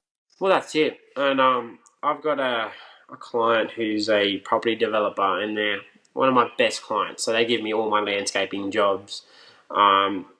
These people are very business people, and they have been awesome with me and in helping me. And they're Italian like me, like I'm a half Italian, so they're half Italian as well. And their dad is Italian, and then their great nonna, sorry, Biz Nonna is 106.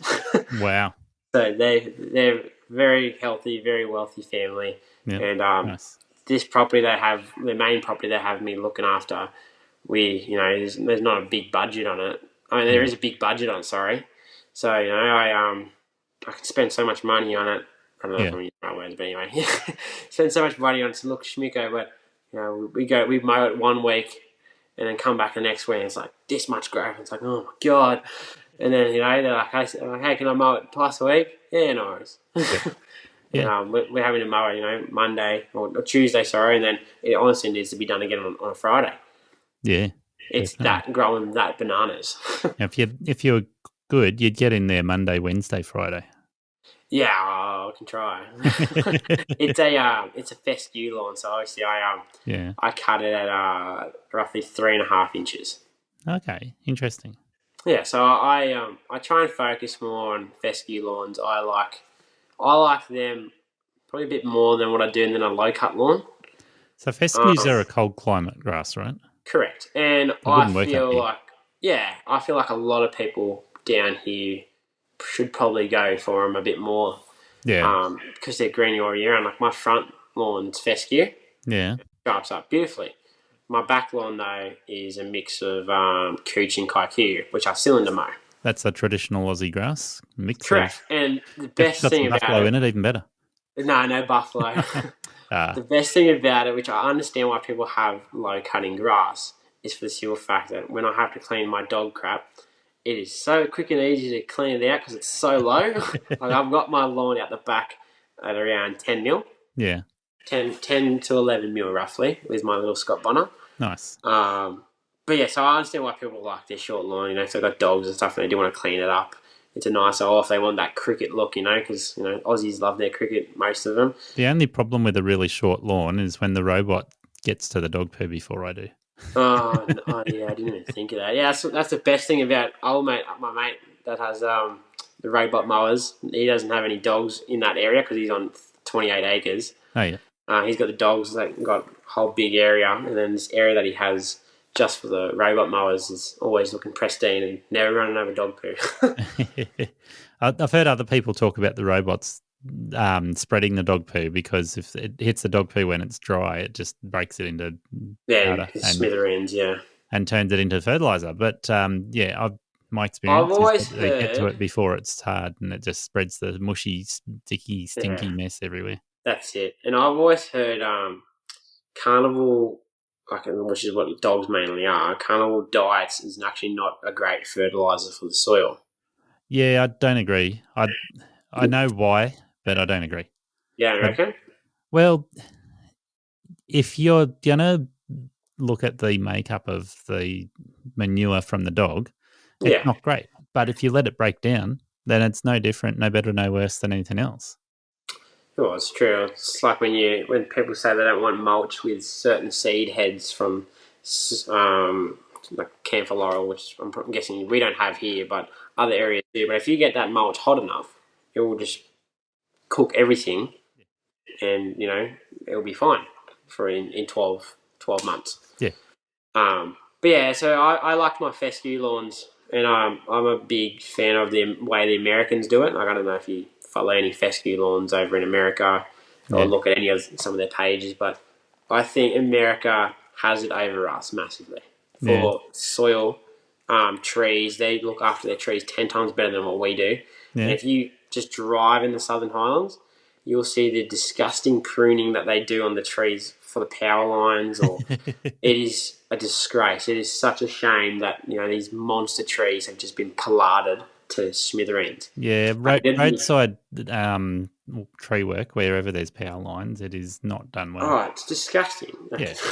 I don't understand why. Like, there's some places out here where the tree's perfectly fine, one half, and it's got all this weight, and then the other half's just like this. Yeah. And it's just like, why wouldn't you just, if you're going to do that, do the whole tree the same height instead of having a whole bunch of branches overhanging one side, and it's causing the wind to hit it, and it's going to cause snap outs, and it's just so bad. Somewhere some narcissistic tree lopper is going, ha ha ha ha. Oh, exactly. Well, look, I did my apprenticeship a few days a week with a tree arborist. Yeah. And my pop obviously worked in the forestry and used to by himself log pines. So I've been on chainsaws and dropping trees since I was young as well, and I've been learning about chainsaws and cutting firewood up since I was a kid. Yeah. But we also always learnt about the correct pruning of trees and where to cut, to stop how to cut, where to cut, how to make sure the tree is balanced. Make sure that the growth is within the root zone. Oh, that's it. Well, that's it. Or I've seen many people even on big trees, crown lift the trees to the point where it's just like, what are you doing now? There's just like an umbrella up the top for the wind, and it's just all top heavy. That's just going to cause it more damage than good. Crown lifting it. Make it look like a palm tree. Yeah, exactly, which is not ideal No. for a certain tree. But no, the fescue lawns over in America, if you look at them and if you compare them to some of the lawns in Australia, there's so many over there that have quality lawns all the time. Yeah. And, they're doing their organic fertilizing as well now. Okay. More, and even their top dressing, they're using an organically based top dress because you're not cylinder mowing it, so you don't mind if there's a bit of mulch or a little bit of organic material. That's fine growing through it. Their quality of things, I think, over there is a lot different to Australia. Yeah. Where I'm not saying we're bad for it, but my dad used to do it all the time. Just cut it at the farm, just cut it low so it struggles to grow again. How as low as possible. Yeah, it'll come back. Look, I'm going to argue with you on this. I think that a good short lawn is awesome, and don't obviously get me wrong. You've got a short lawn out the backyard. What do you say? Was 11 mils or 10 mils somewhere on there? Yeah, 10, 11 mil. That's right. So it's bloody short. Yeah. So don't get me wrong. I do it. I understand why people. I do it for the simple fact that it's easy to clean up dog crap.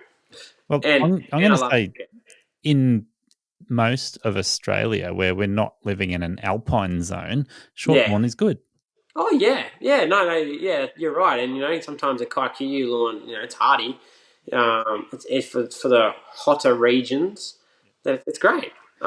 Every time you mention kikuyu, I think I lose 10 listeners. I think it's actually a great, highly underrated grass. Yeah, I agree with you in the one sense. If you maintain a kikuyu lawn and put a robot on it so it's cutting it every day, it'll be really good. Yeah, well, but if you cut it weekly, you will notice it's inconsistent growth.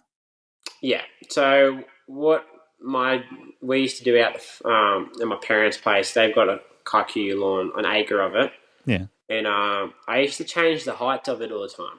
And I do that on a lot of jobs. So certain weeks, I do it on my fescue lawns as well. Certain weeks I'll cut it at 3.5. Next week, 3.75. Yep. Following week, 3.25. 3.5. You know, I think it's always good to change the heights instead of just keeping it the same height every time. Yeah, okay. So that way you're giving it a little mini scalp every month or two. Yeah, that's right. And I do it with the kaiku at the back. You know, sometimes if I let it get a bit too long, I'll lift it up, I'll cut it, and then 2 days later I'll keep cutting it back again, and then sometimes go a bit lower and scalp it again. Yeah. I think it's healthy for it to keep going up and down. You know, not just cutting the same height every time. Okay. That's I what I think just found. cut it at 10 millimeters every time. No, I change it all the time. And same with mowing directions. I think a lot of people don't sometimes think that as well. You know, I cut 1 week one way, the other week another way. And I think with a cylinder mower, it doesn't hurt it you to doesn't cut really. the same direction. No, But no. with anything else, then cutting different directions is a good idea, and even just moving half a mower width across is a good idea. Well, that's it. Well, you'll see. I posted a video of the lawn contractors page. 1 week I did up and down, and then the other week I did sideways. And you can still see on the fescue lawn the last week's one, which I did up and down, and it almost had a checker effect to it. Looks cool. Yeah, awesome. But I think I'm not dissing short grasses because I do appreciate them. I do love them. I have one myself. Yeah. I just think it's for the area that we are from, I'm from, is a bit of a cooler range. So I try and aim for green all year round compared to we have summer and winter here, and things really start yellowing around May. Yeah. April, May, things start to yellow, and by June it's gone to pus. That's interesting because in my area, and obviously very different climate to you, but in my area, the 1st of May is when the grass stops growing. But if you've got it well looked after, it'll stay green all year round. Yeah. So I don't need fescue to do that. I can do it with kikuyu, buffalo, keep, whatever. We get ridiculously cold. So and in certain parts, like where my parents are in Barrel, they have frost almost every morning. Every morning. So it turns the kaiku and almost kills it and goes to nothing. Yeah. And then the weeds start coming through, and past palum starts coming through, and then Dad's having a war with all the weeds throughout it because he couldn't be bothered overseeding it. But there's certain areas that are better. Don't get me wrong. Like there's certain areas that grow Morea hedges, which are frost tender in the Southern Highlands. Yeah. And they grow like I have a job where it's 3 meters high by another 3 meters wide. It's massive. Yeah. And it grows without a problem? It grows without a problem. And it's just different. There's different parts. That area is more closer to the coast. That's in Robertson, Wilds Meadow way. Yeah. And it has probably a bit more protection from the trees as well, this hedge. But certain areas are different around here. Some will grow and stay greener for longer. Others, as soon as there's a frost and keeps getting frost, the grass just goes to pus. Yeah. So that's why I try. I do aim at where I am. So certain jobs, I can keep a kikuyu lawn green most of the time. It still goes brown and dormant, but it looks okay. Where certain areas, it just goes and disappears. Like it will disappear to nothing. Yeah. And then it will come back once it starts getting hot again. Yeah. See, in my area, average winter, we'll get a couple of frosts, maybe up to 5 frosts for the whole winter. Yeah, right. And on a mild winter, you won't get a frost at all. Okay. Yeah, interesting. Yeah. Well, I remember living in Barrow with my parents. If I had to start work early, I had to get up an extra 10 minutes, turn the car on, just to heat up the glass because it was always frosty. And my dad gets up at 4 o'clock in the morning and travels to Sydney an hour and a half every day. And he would sometimes send me a message, hey, frost is really bad. Yep. Get up earlier.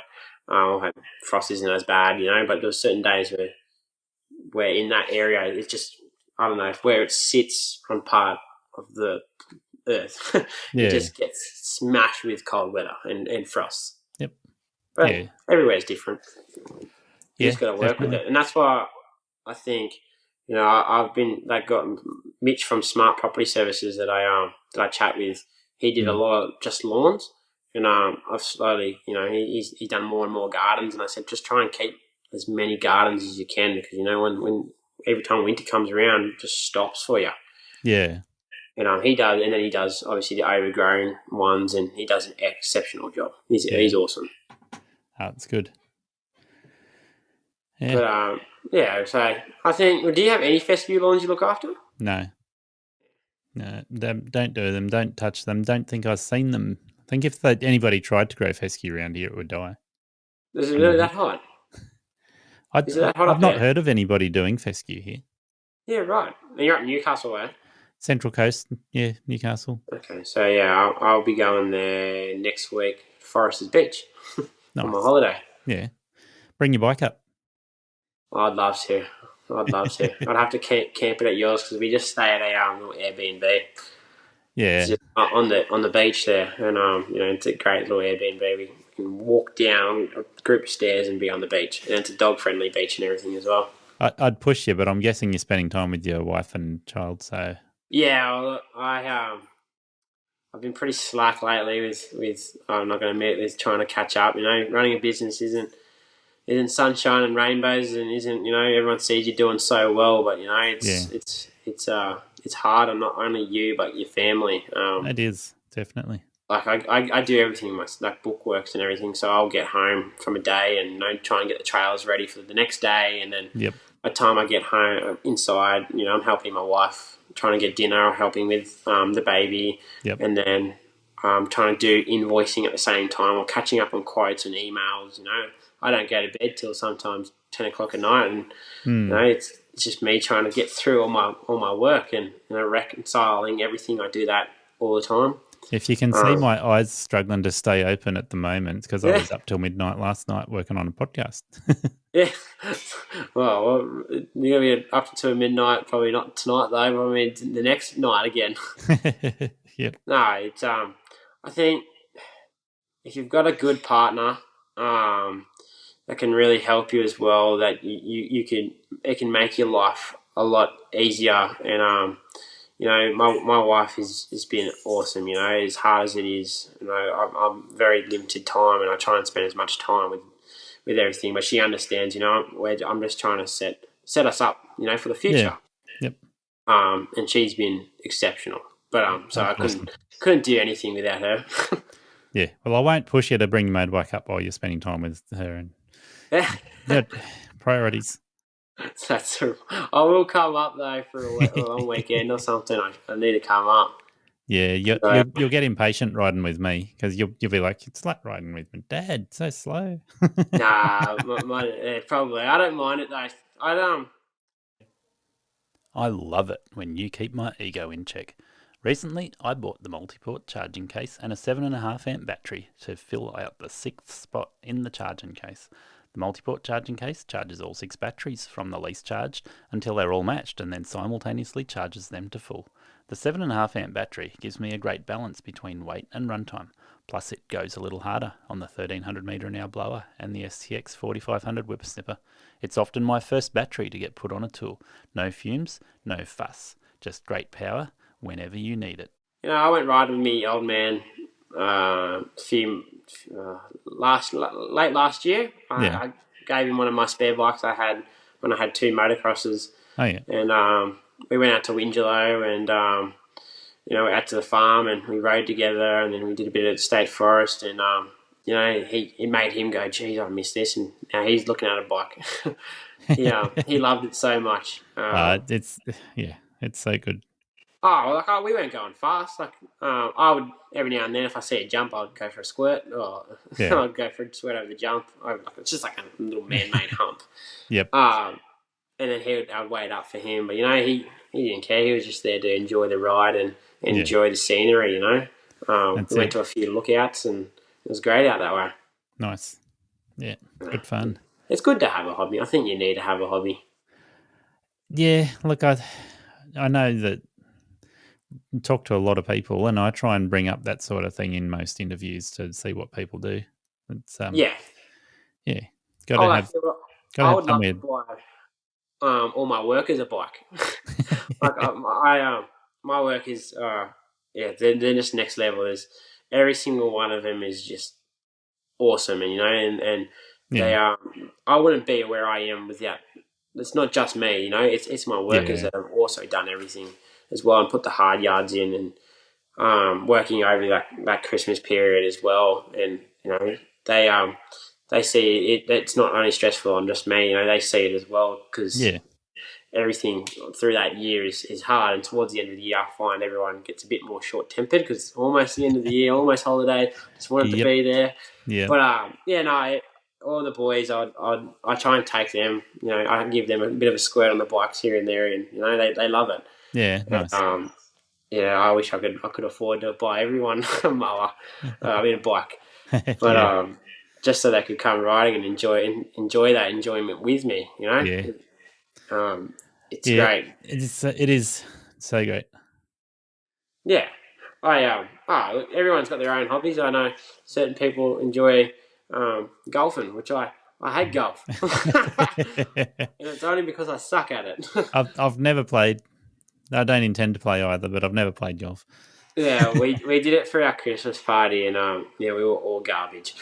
I've played putt putt. That's about as far as I Yeah, go. putt putt's good. Putt Yeah. putt's great. I love Yeah. putt putt. Yeah, it's a bit of But fun.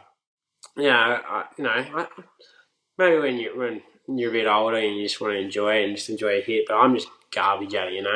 Like Yeah. I'm even garbage. I love my cricket, but I'm not a great cricketer. it's a family sport, but I enjoy it because it gets me out of the house, and Yep. I used to be a soccer player a long time ago, Oh yeah. and I used to play very high elite soccer, Yeah. and I sort of lost my passion for it. Yeah. So I'm trying to get back into that. I met an Italian fella, and he's Yeah. slowly getting me there. Nice. Awesome. That's it. Yeah. My son's girlfriend plays soccer at an elite level, so it's Oh yeah. yeah. Oh, look, it's great. Like we used to have to dress up, before we used to have black pants and the dress shirts and everything before cricket game and not cricket game, soccer game, Yeah. and then make sure our shoes were always polished and Yeah. always had to look proper professional before every game. And yeah, I miss it sometimes, but I think a big thing that's helped me as again in the business is with pressure. Is I had so much pressure as a soccer Yeah. player at that higher level, and I ended up quitting, and because the pressure got to me too much, and I was only young, and I have regrets, and I wish I didn't give up. So now I'm using that as an excuse. As hard as running a business is, just keep pushing, and you never know where you can get with anything. The coaching they do for 16 to 19-year-olds in soccer is insane pressure. Oh, it's ridiculous. Yeah. Oh, it's crazy. It wrecked my passion. Like I had such a good passion for it, and Yeah. it you slowly you lose that passion, and you don't want to do it anymore. And Yeah. that's the big thing I try and get with my workers. I try and make sure they have a passion for this industry, because Yeah. if you don't have a passion for what you do, you're not going to enjoy what you do. Yeah. You really gotta. If you're going to do well in something, you can't look at it as a job and an everyday thing. Oh, I have to get up and go to work. You need to look at it like, oh, I'm excited to go to work. I can't wait to go to this job. Yep. And that's how I see it. I don't see any of my days that I do work as work. I just see it. I enjoy what I do. I enjoy the boys that I hang out with. I enjoy my clients, and even if I'm stuck weeding for 8 hours, I've got a good bunch of people that I can talk to. We do the job, Yeah. listen to some music, podcasts. Yep. It gets us through the day, If I you can recommend a good podcast for you. Oh yeah, what's that? Joe Rogan? Aussie Lawn Stars. Aussie Lawn Stars. That's it. Well, I've listened to many episodes of yours. Awesome. Yeah, well, this will be a fresh one coming out in about 6 days' time. 6 days? Oh, Yeah. I don't know if I can wait that long. It's going to have to be an early special. Well, Nah, no, I'm pacing myself at the moment. I've lined up probably half a dozen interviews in the future at the moment. So just Good. pace through them one a week.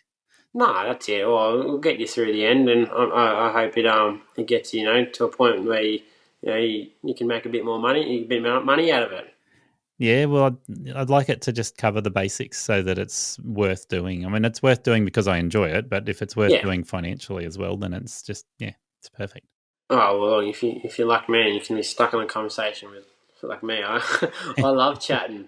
So you'll be fine. Yep, that's it. It's no worries. Yeah, and you can always find. I guess I could talk for ages about my life and how everything, but Yeah. I don't think we have that long. No, well, we're approaching 2 hours, and I think it's time to wrap it up. That's all right. No worries. It's been good talking to you. Yeah, it's been good. Oh, we finally got there. Yep, that's it. So, look, let's finish on a note talking about what you want to do in the future. Is there any major changes you've got planned for your business at the moment? My goal ideally is to have my future goal is 4 landscapers and 4 gardeners, all running full time and running busy jobs. Nice. So at the moment, obviously, I've only got 4 full timers and the rest are casuals. Yep. Just to be safe with everything at the moment, and slightly build it up. But ideally, I'd like to have even another guy who knows what he's doing with the landscaping, can run their own jobs and have the gear. Or I supply the gear, but can go on a site and say, yep, I can do all this. Yep. Pay him a good wage and then have either an apprentice or a labourer with him. Yeah. And same with Dylan, who's my qualified landscaper and my best friend. Yeah. He will run the other landscaping business, the other landscaping side. Yeah. So I have 2 crews and they can work together. Yep. And then I'm training one apprentice up, Corby, who's another best friend of mine as well. Have him as a head gardener crewman, which he pretty much is now, but even better. Yep. Have him, and then ideally I'd like to probably slowly get into after 5 years I'd love to get into like not so much earth moving but bush regeneration. Yeah. I've got a guy who I chat to, who wants to sell me in a few years his posse truck with a forestry mulcher and everything and have his jobs. Yeah.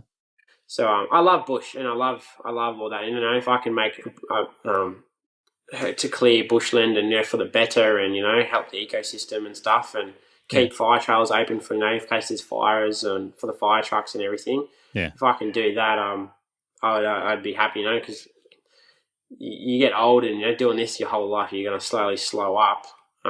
So ideally, I want to start, that sort of business and go towards that in the end as well. Yeah, that'd be awesome. Yeah, it's a goal, but I'm trying to get there. I've starting the business so young as well, and needing so much gear, and I've growing so fast. I've pretty much I don't want to borrow any more money. I've only borrowed for cars at the moment, so all my tractors and machinery and everything's all paid outright. Nice. But just workers' cars and my car, which is a work car as well, is the only thing I've really financed. Yeah, fair enough. So in 3 years I'll have all them paid off. I'll look at something new. Awesome. Good See how we go. Well, it sounds awesome. I think we're going to need to talk again to see how you go with some of those goals over the next few years. But that's it. Well, I'm just picking up a corer and overseeder for my tractor as well, so I can overseed and everything, or fescue lawns or even overseed kikuyu lawns with rye and everything. So for my tractor, so slowly going to get into that as well. And I'd like to get my old man out of travelling back and forward from Sydney, and he can do that for me. Yeah, that's my goal. I'd love to have him working for me. Yep, that'd be great. He's helped me so much in life, so I want to help him out. Fair enough. That's the goal. Yeah. Oh, Brandon, it's been good to talk to you. No worries. Thank you for having me. No worries. Sorry I took up so long. No, great. It was good to finally get you pinned down in the dungeon. Oh, that's it. I know. It's twice now. I've just been so busy, especially over that Christmas period. I had no time whatsoever. We were just working such long hours. Yeah. I tried to do as much as I can to get it all done, just so I could get this in, but I couldn't do it. Fair enough. Well, don't stress over that. I think another couple of months, things will start slowing down again. Definitely. Yeah, well, it 100% will. Yeah. Yeah. All right. Have a good evening, and I will. No worries. Thank I'll you. Thank you be for in touch. having me. And I'm sure we'll catch up soon and go for a motorbike ride. I love having a chat. And if that person happens to talk about motorbikes as well, then I'm okay with Look, that. you wouldn't believe where I was today on this rainy day. No, I don't want to know. Don't tell me. I was definitely at the motorbike store with the boys. Yeah. So, what do you reckon of my motorbike tire? Did I send you the picture of that? Yeah, you did. Yeah. Yeah. Yeah, well, it's lasted. You said it lasted a while, so it's not bad. But Yeah, about 8,000 to 9,000 kilometres. I can't remember and, exactly what the Ks were on the bike when I put and that what brand tire are on. they? Sorry? What brand are they? Metzler. Okay. Yeah, Metzler right. M9RR. Yeah, And I used to run the Pirellis. yeah, I Right? was running Pirelli Angels previously on my old Yep. bike. Yep. And my old bike was a 650, and then I put them on the MT09 as well, so the Pirelli Angel STs. And I was not getting good Ks out of them. Yeah, they were very sticky to the road, which is what I wanted. Yeah. I prefer to have stickier tyres to the road and last less than not have it. I just liked them because I felt like I could stick to the road a lot better, and Yeah. them tyres are your life on a road bike. So Yep, that's right. I don't mind. I didn't mind spending a bit more money on getting tyres just to have that stickiness on them. Well, the other thing is, if I buy a set of Pirelli Angel STs for my current bike, I've been doing a bit of shopping around at the moment, it's going to come to about $500. If I buy the Metzler M9RRs, it's about $700. So $500 for a set of tyres that I shred in 3,000 kilometres, or $700 for a set of tyres that lasts 9,000 kilometres. Yeah, no, I see that point as well. I definitely. And like you, I want to make sure those tyres will grip on the road. So there's two things I do to make sure that works well. First one is I don't ride in the rain. No, I've never ridden in the rain. I've been caught in it once, and I remember I was riding into it, so I did a U-E to ride back out of it, to ride the opposite way and go home. Yeah, I'm okay with getting caught in the rain, and I can handle myself if I slow down. Yeah, But, you slow down. I hate, you get wet during what we do as well, and I just hate getting wet and anything else. When I was racing dirt bikes, anytime it rained and it got to slop, I struggled massively. Yeah. So anytime it's got a bit of rain, when I'm on a bike, I'm just like, no, I'm going home. When I'm riding dirt bikes, I use prescription glasses for long distance, long vision. Yeah. So when I'm riding a dirt bike, I can't wear my prescription glasses, and I've heard you can get a prescription goggle for it. So I'm going to look into that. A mate of mine's got some prescription goggles because he has to wear glasses. Similar thing. When the goggles get wet, that screws with everything. So I'm getting old, and I'm like, nah, I'm over it. If it's raining and I'm out in the dirt, I'm ripping the goggles off and I'm riding slowly home. Yeah, otherwise you go, back in the day they used to have tear-offs. That's what I always used to use.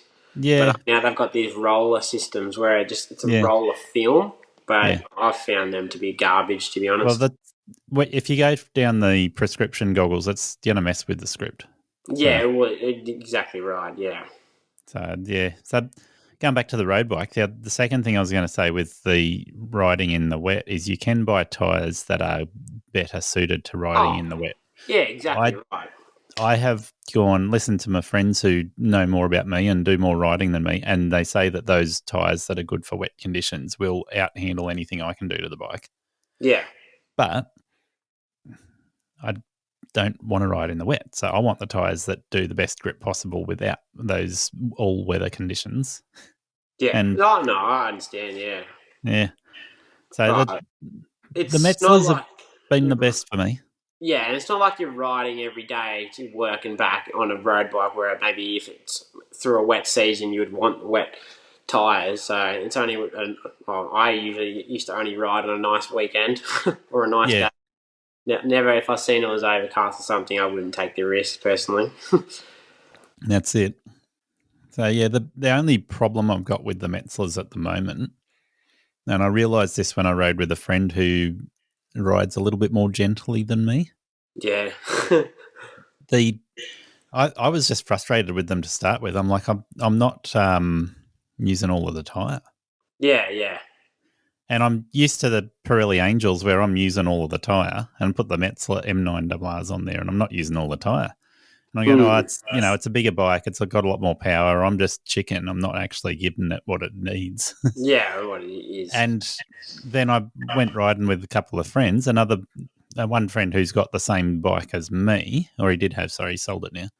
And he had different tyres on his, and he was always using all of his tyre. And then my friend who rides really gently, and then we went down to Tassie last year, and we're riding the same pace because I'm just riding with him rather than trying to take off and leave him behind.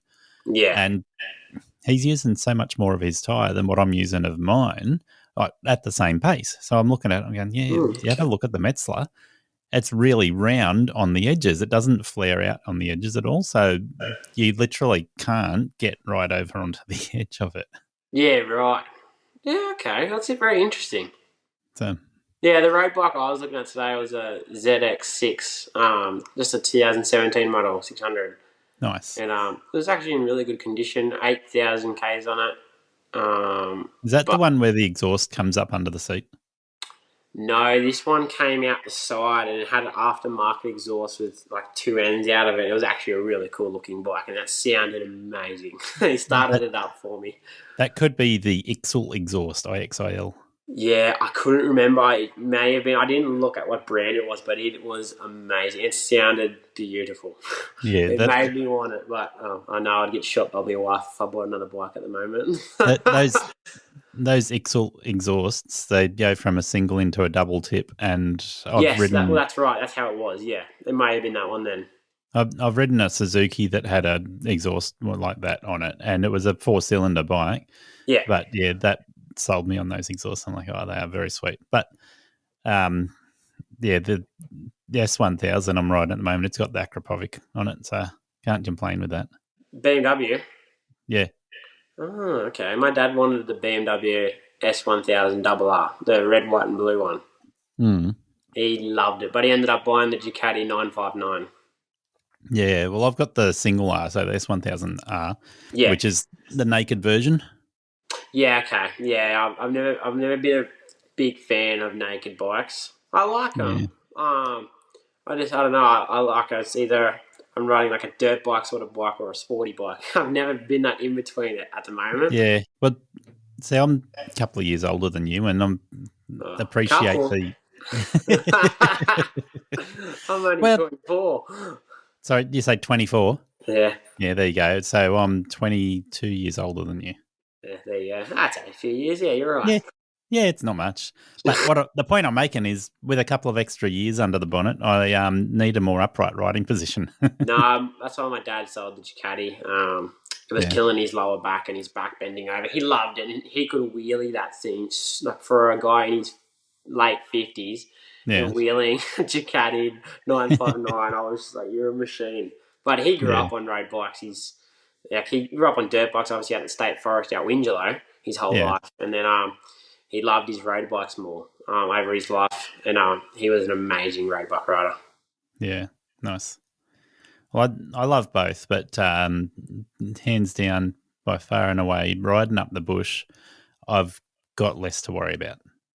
Yeah, you're right. I was having this debate today about whether I should sell my enduro bike and go back to a motocross bike, because all the places around where we are at the moment are becoming national parks.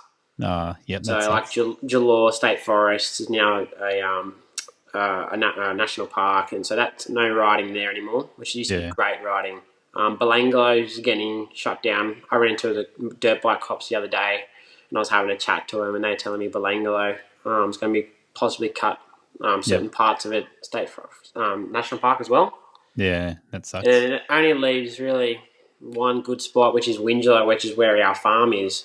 We've got a farm out there, and like that one place for everyone local to ride. I just feel like the traffic's going to be ridiculous, and everyone's just going to go there, and it's just going to be too much, and it's too dangerous. Yeah, so you just have to put it on a trailer, bring it up to Cooranbong. Yeah, well, yeah, that's it. Like, as long as everywhere's red, I can have a not illegal. Well, there are a couple of national parks around, but Yeah, there's certain there's a spots. lot of state forest around here, so there's plenty of legal places to ride. Yeah, I'm always for having a registered dirt bike and riding yeah, legally. yeah, You won't catch me on motocross track. I yeah. But you will with me. like doing the single tracks where I can move and Open it up. enjoy myself and challenge myself doing 20, 30 kilometres an hour. Yeah, And, well, if it's slower, it's even more fun. yeah, well, I grew up obviously out in the bush, and then I did a bit of racing motocross for a while, and I loved the feeling of going over a jump, and just the feel of me flying in the air. It just Yeah. was unlike something like I've never felt before. And motorbikes have a very big thing in my heart because I struggled with a lot of different things in life, and that Yeah. that being on the motorbike helped me like no one could understand except for me. It was just my go-to. If I have a bad day, I want to be on that bike, and it's just like a mind change for me, instant. Yeah. And I don't know, I'm not in your shoes, but I do know a lot of people that ride. I ride the road bikes and the dirt bikes. And yeah, there are days where you just go, nothing else is going to clear my head like getting on the bike. Oh, it's it. I feel like it's just you're in your own headspace. You're focusing on what's around you, and you're looking at different sites, or you're looking at the bush, or if you go to a track, you're focusing on your next corner. Everything just goes to what you're doing instead of like right now. Like I've always got business stuff on my mind or family stuff. It's always running, ticking over, and it's like for a lot of people, it's the same thing. So to be able to have a break from everything, that is my break. That's it. So yeah, I can appreciate that. I don't need to be in the air on my bike to actually do that, but No. there are a couple of spots where there's some nice fire trails with water bars where you just get nice air off each water bar and just go brap brap. Yeah, see, that doesn't bother me either. I like that. I love that. And I love going through the bush. So anything that I can do to get my mind off life, I enjoy massively. Whether it's like I've done extreme hard enduro with a few guys. I don't know if you follow them on Facebook. It used to be called Highlands Enduro. The Highlands Enduro. I haven't heard Yeah, of them. so they've stopped for a little bit. They have a YouTube page and everything, and we used to go really like hard enduro riding, making tracks out through the bush. And yeah, I've stopped that doing that hard enduro because I was sick of my bike getting destroyed. Fair enough. I do enjoy enduro riding massively. As Have long you as seen a picture of my enduro bike? yeah, your KDM. Yeah, So you sent me. you see I've got like an extra 10 kilos hanging out in front of the exhaust to protect it. Yeah, I need one of them. Did you see my dint on my one? And that was just from me falling over on a going down a really rocky hill, and my rear end just kicked out, and I just lost it. Yeah, I've got the B&B bash plate there to save my exhaust. Yeah, I don't know. I'm not happy with my bike at the moment. Yeah. I think I need a TSP performance kit for it. It's just boggy, and I It really makes so much difference. Yeah, I really noticed it on the track, but even through the more open stuff, when I just want to open it, it just has that bog, and obviously you can't tune it because it's not a carby bike. When I put the TSP, I put the median compression head on mine. Yeah, and I did the rebuild myself because it was just a top end rebuild, new head, and sent the ECU off to TSP to get it retuned. I thought it come with. Don't they send new systems, or do you have to actually send it to them? Well, with mine, I sent them the ECU, and they remapped it and sent it back. But I know they have now got a plug-in device that you can buy. That's the one that I was looking at. So yeah, I'm tempted to do that, but I'm also tempted to get the other mod that they do now for the early TS. It's like a throttle body injection sort of thing. Yeah, so what it does, it keeps one of the injectors in the transfer port and puts one in the throttle body. Yeah, which is like my mate has the new 6-day edition KDM TBI 250, and it hammers. It's so crispy. It is beautiful to ride. Yeah. Very good bike. I'm tempted to do that mod because you can still run injected oil as well as, or you can switch that off and go premix. I don't mind premixing, but I'll just still use it. I haven't had an issue. I had a 150, like I told you, injected. And I never had an issue with the oil injection. Yeah, I've as long as you do the regular maintenance, like it says, I think it says to look at the oil pump and stuff around 70 hours. Oh, it's more than that. Is it? I think I've done 160 hours on mine now. Yeah, okay. Yeah, it was somewhere on the menu that it said to look at getting it changed and whatnot. Yeah. I just did the normal servicing on it, and it's been fine. Yeah. Well, I've done the top end at 120 hours, and I'll probably do the oil pump when I do the second top end. So when it gets to about 200, 240, somewhere in there. Yeah, that's cool. Thank you for listening to Aussie Lawn Stars. Please remember to rate and review the show on the Apple Podcasts app or the player you use. Exciting new shows are released every Monday. Make sure you follow or subscribe to hear the next episode.